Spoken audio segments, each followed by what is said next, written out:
This is the Wall Street Shuffle.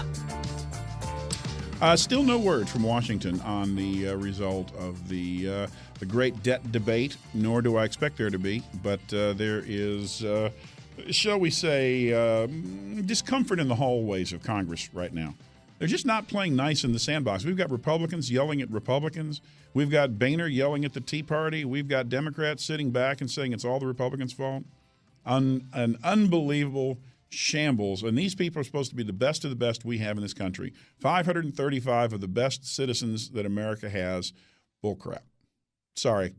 I got 535 friends. Any one of those I could put in there and would be better than most of those folks in Washington right now, including the next gentleman we have coming up here. Welcome back to the Wall Street Shuffle. We'd love to have you join us, 877-326-3255. We have Dr. Michael Cox on the line with us, my good friend, former Federal Reserve Chairman. Excuse me, I wish he was a Federal Reserve Chairman. Former Federal Reserve Chief Economist and Director at the O'Neill School for Global Markets and Freedom at SMU Cox's School of Business. Mike, how are you, buddy? Good, Dan. I don't know if you heard my comment or not, but of all your 535 friends, I would be the best in there. Yes, you would. Because, I would be a leader for this Tea Party movement, which needs to gain ground. And America at the last election said it wanted something, and it clearly put some people in office. And I think you're going to clearly see the same thing happen next time. Everybody I talked to was sick up to their eyeballs with the behavior of Congress, and they're planning to do something about it. And so expect more of the same next time. And so, of all the groups that should be, having sway in Washington now, I would think it would be the groups who. It would be the Tea Party groups, and look what they want. They want the government to tighten its belt to balance the budget. They want an amendment to balance the budget. We should have had one decades ago, and we could have had one. You bet. So there are a lot of things that need to be done to fix this country, but certainly in the short run, what we need to do is tighten our belt in Washington, just like you and I have to here in the grassroots part of this country. And Mike, isn't it a travesty that we have gone 2 years without a budget? We've used continuing resolutions. We've just said, okay, here's an open checkbook. Whatever you need, we'll just print or create or whatever tax, whatever the words you want to use. There's no control. There's no chief financial officer. There's no chief economist. There's nobody that is putting any controls on. And all the Tea Party folks are trying to say is, let's just stop incurring new debt. Now, I understand there's a practical limitation in just going cold turkey when you still have obligations that are coming through the pipeline. So I understand we have to reach an accommodation, but the accommodation can't be more open-ended spending and no budgets. Yes, it is a travesty, but it is the logical outcome of the rules that in the process of politics. When I think it was in the Los Angeles Times. One of the, you wouldn't expect this from a reporter, but the reporter just nailed it when he said, "Freedom is not democracy. Democracy is two wolves in a sheep voting on what's for dinner." True freedom comes from having rights which can't be denied, even if 99% of the people vote them away. Yeah, you bet. And that's back to the Constitution, God-given rights and inalienable rights. And it's the government, the federal government, gives us no rights. And yet the average American is so poorly educated that they actually think that the president or the Congress says, "Oh, we're going to give you a right to do this." You're not going to give me anything. I already have it. People should have all rights the government doesn't take from them. The problem is the government is taking more and more rights. Yep. Congress now just votes to take our money away. They get a political constituency which votes to take it away. And, 60% of the population paying 1% of all income taxes, that's a pretty sweet deal for them. Right. But it's a bad deal for those of us who have to pay the big tax burden. I'm getting sick of pulling up to the grocery store and seeing somebody, come in there with on 40 million Americans on food stamps, and then they don't want to buy food with it. They want to buy. Sometimes they just say, "Can you give me the cash? Can I cash this in?" Oh, yeah. Who knows what they're going to spend it on? But it's money you and I cough up, and we're just losing control of this country. But we sound like old, angry, white Republican conservatives sitting around having a brandy, saying, "Oh, these people," you know what I'm saying? This is what people are going to say about us, and it just isn't true. Well, I in a sense, I don't care because if you and I are paying the bill, folks just need to go read Atlas Shrugged. Sure. In the end, Dan, the people who produce in this country, and the people who save and invest and start businesses, and make good choices to get educated and all these things, we're the ones who wind up because we make good choices. As a result of our good choices, we tend to make higher income. Right. and then we get punished for making those choices. But there is one last choice we can make. We can leave the country, and then what are they going to do? And you go read Atlas Shrugged. What happens? Finally, all the people who are getting tired of saying, I don't care whether you think you can vote yourself my money or not. That's right. I don't care about your social objectives. I don't care about your opinions. I don't care what you think of me. The truth is, I'm the one who's paying the bills here, and you think you got me, but you don't. I can leave. But you notice over the last 10 years and the last 5 years specifically, how many things this Congress, both Republicans and Democrats, have sneaked in to bills to make it that much more difficult for you to expatriate any of your cash. Now, one of them, there's been a slight reprieve in that 30% withholding that the foreign banks had to pay back to the U.S. government. There's a slight reprieve in enacting that.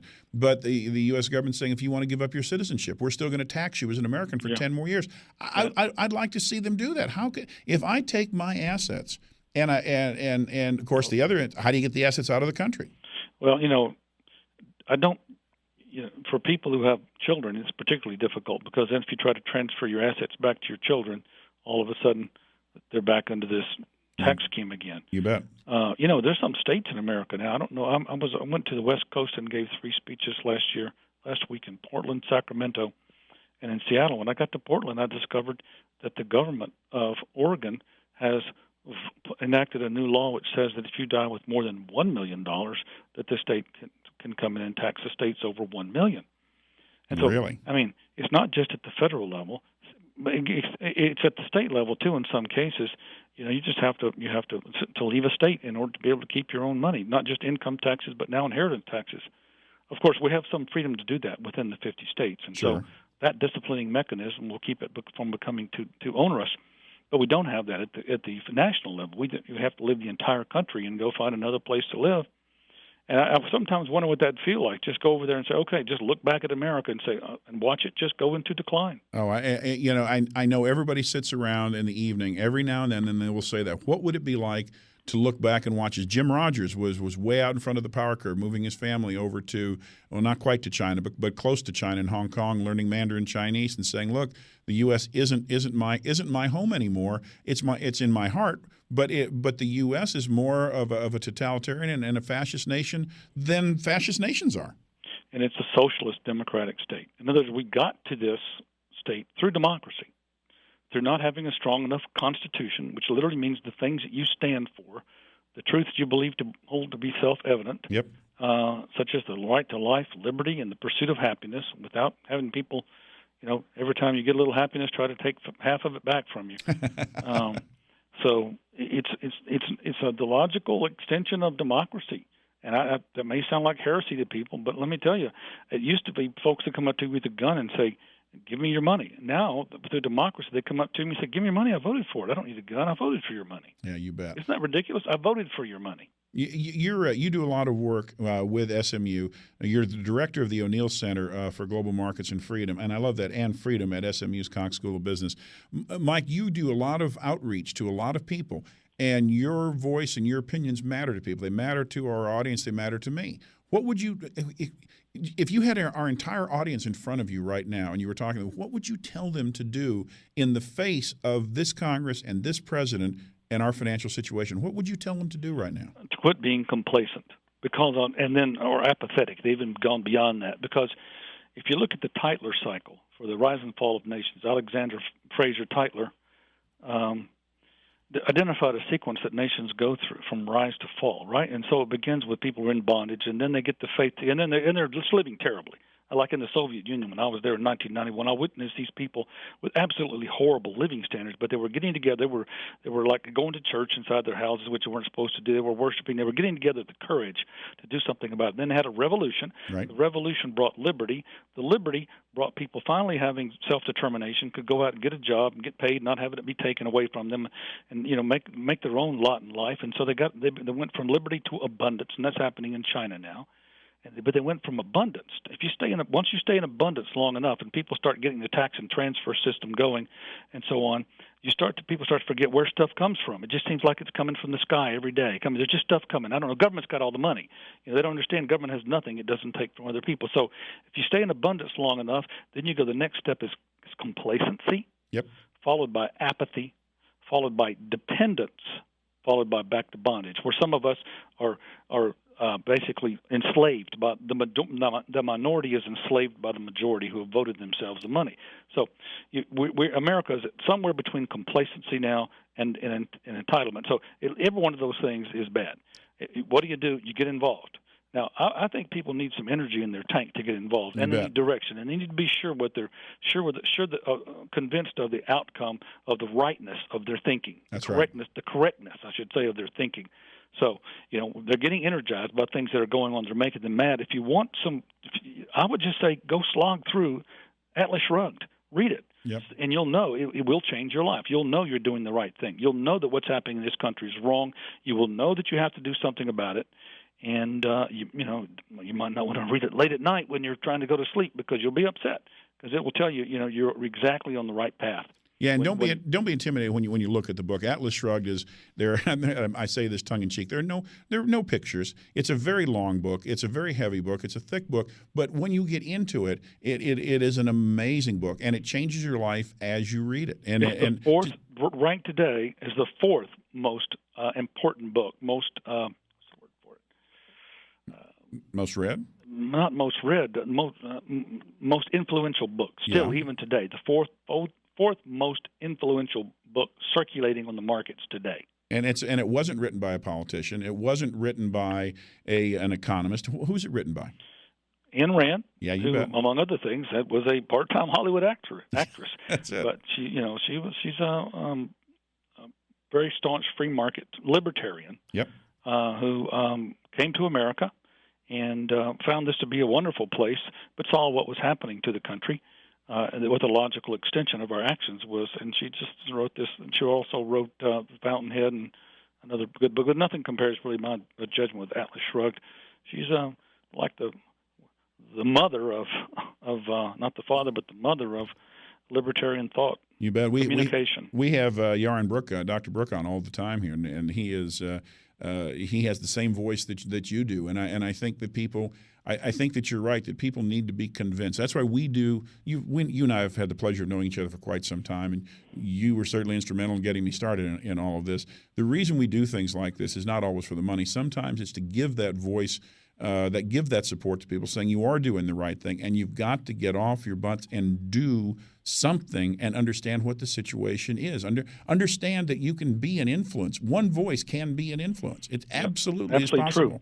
Congressman used to treat one letter as 10,000 signatures, as 10,000 votes. Yeah, not an email. One handwritten letter. One handwritten letter was because that's how few people wrote. You bet. And so if we flood the office with what with our letters, then it will have an influence. And here's another thing you can do. You can join other people in our effort to try to figure out what's the best way to approach things. We have a conference here. Yep. My center has a conference on October 14th. That's a Friday coming up in a couple of months. Right. The title of the conference is Free Market Solutions to Today's Toughest Problems. We're going to go over things like global warming, retirement savings, poverty, education, energy, and what else? Healthcare. How would what are solutions to these problems apart from making a bigger government? Yeah, the market can solve all these problems.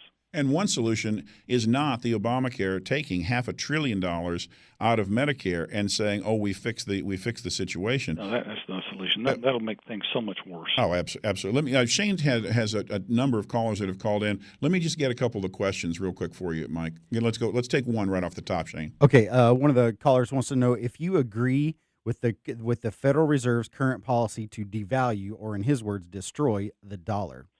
I don't agree that the Federal Reserve is what's behind the destruction of the dollar. I think it's fiscal policy.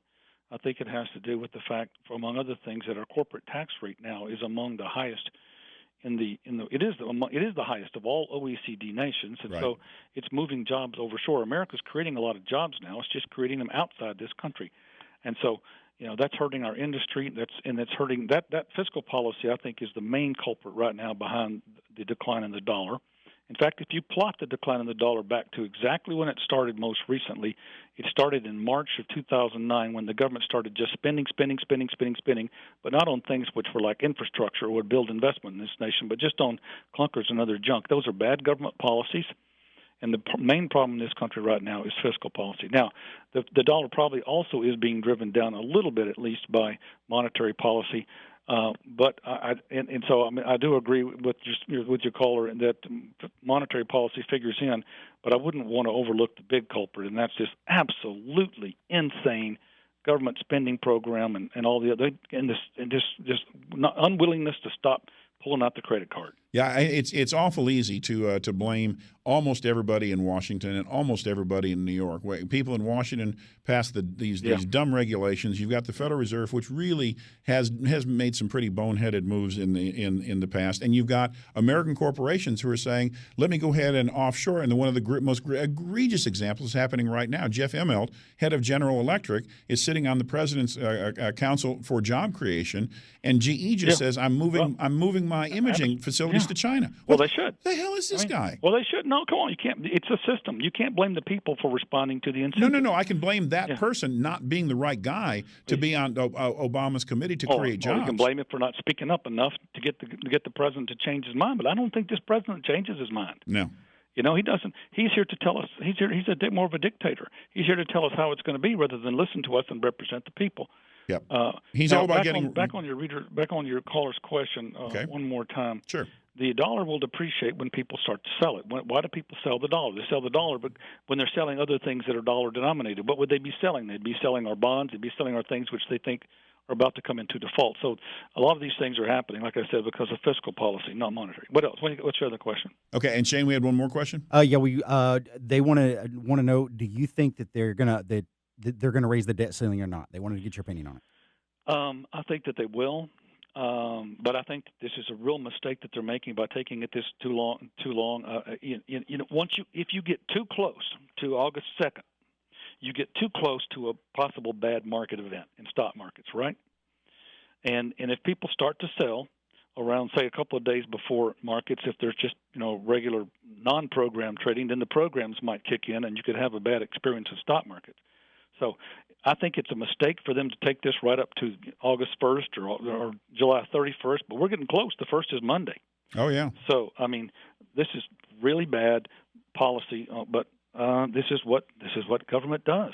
Government doesn't solve problems. Government creates far more problems than it solves. I know this is probably going to be a silly analogy, but I'm going to take a shot at it anyway. This is a little bit like finding the love of your life, and then all of a sudden, in your eyes, that spouse is perfect, has done nothing wrong. And then little things happen to chip away and to erode your image and your respect for that person or whatever it might be.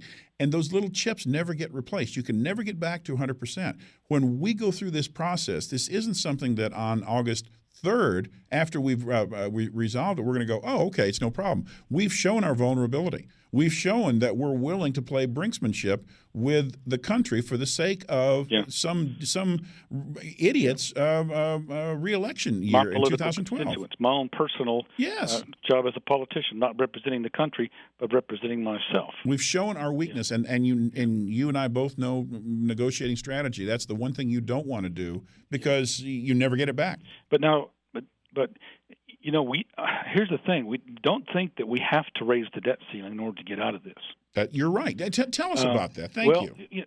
Suppose you had a credit card, and you hit your limit, and then the other credit card companies know that you've got it, and nobody will issue a credit card. Right. And so you can't borrow any more from anybody else to pay off. You can't borrow from Peter to pay Paul, and so you finally have to pay your interest. And you have to make your monthly payment on your credit card. Right. Can you do it? Yes. How do you do it? Well, you don't want to default on your credit card. You don't want to default on your interest. I presume you don't on your interest. The U.S. government doesn't want to do that. Oh, no. They have to cut other spending. You bet. Now, and they know that we know that. I think that they know that that they would cut other spending, and so what they're trying to do is say, "Oh, no, you don't want us to cut Medicare and Medicaid. You don't want us to cut Social Security." They're taking the biggest things, which are the most politically hot potatoes, and they're shaking those in our face and say, "If you don't let us have more money, then we're going to cut this really important stuff to you." They're trying to get us to back down.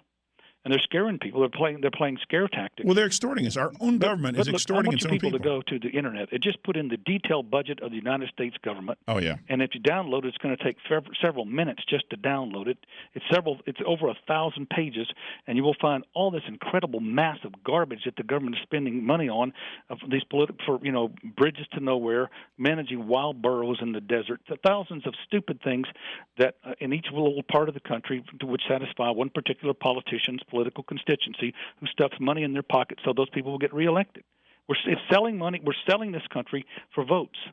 Selling votes for money, and that's what's killing the nation. So if it comes down to it on August 2nd, maybe they will go back and say, well, maybe, I don't really think we do want to eliminate Social Security and Medicare and Medicaid. Maybe we ought to stop threatening the Americans and start going in and cutting all this giant excess out of the budget. Yeah, they finally said today that it is up to the president and Tim Geithner what gets paid and what doesn't get paid. They're working in obviously another scare campaign. They're working through who gets paid and who doesn't. Excuse me, there are social contracts out there. There are things that do take priority over this, and for the very fact that the president said 2 weeks ago, Social Security checks may not go out. Well, you SOB, how dare you say that?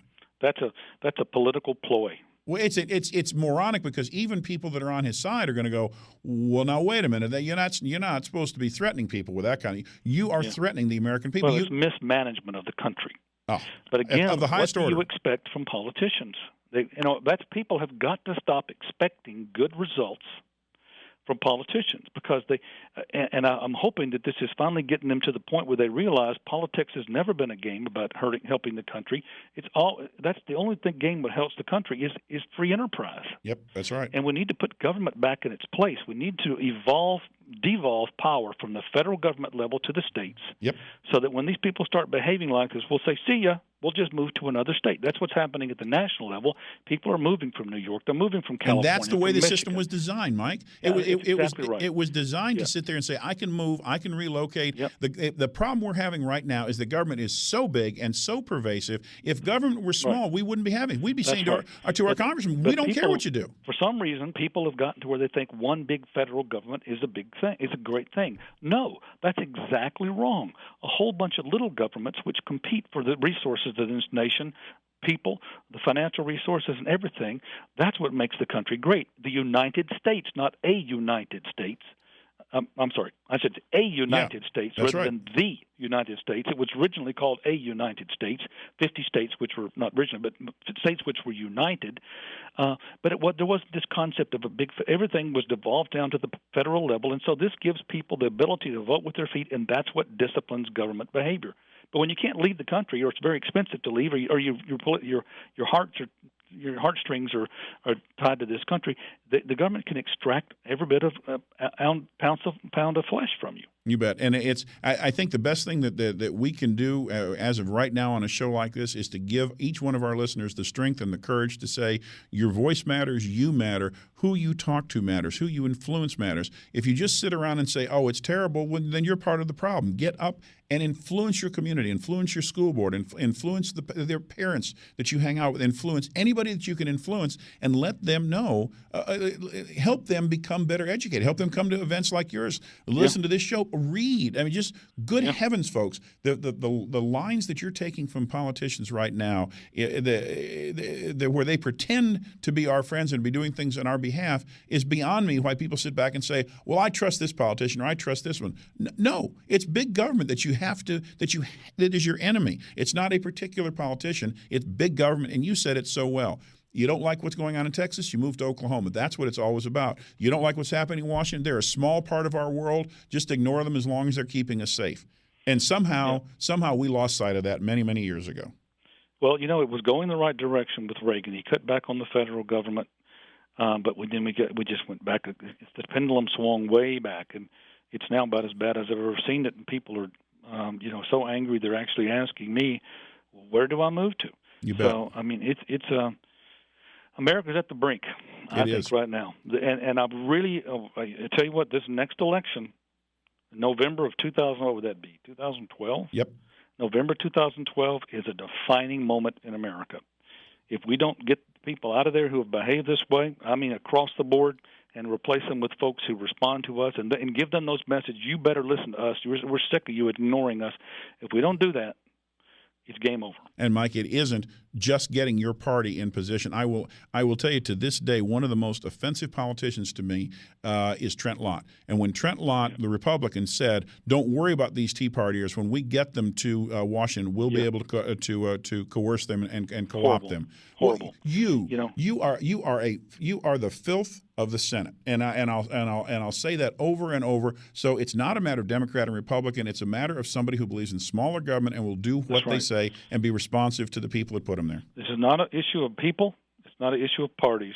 It's an issue of principles. You bet. And we have so few people up there with principles. Mike. And, we've got to – it's about less government. You bet, brother. All right, hey, let me tell everybody again. Dr. Michael Cox, our very good friend, one of the best guests we have on this show. You can reach him if you'd like to on the internet, wmichaelcox.com, and you can go out and look at the O'Neill Center, ONEIL, 1L Center.org. And Mike, I guess they can go to the O'Neill Center and take a look at the event coming up this fall. It may not be up there yet, but it'll be up soon. It's there now? Yeah. Okay, we're going to do our best to drive as many folks out there as possible. You know that we're coming, and we love the stuff that you're doing. God bless you, and get the message out, my friend. Thank you, Dan. All right, take care. See you. All right, we've got 2 open segments coming up. We'll be happy to talk to all of us. We have lots of calls that came in over the break. We'll let Shane read those out, and we've got another half an hour. So 877-326-3255. We'll be right back here on the Wall Street Shuffle.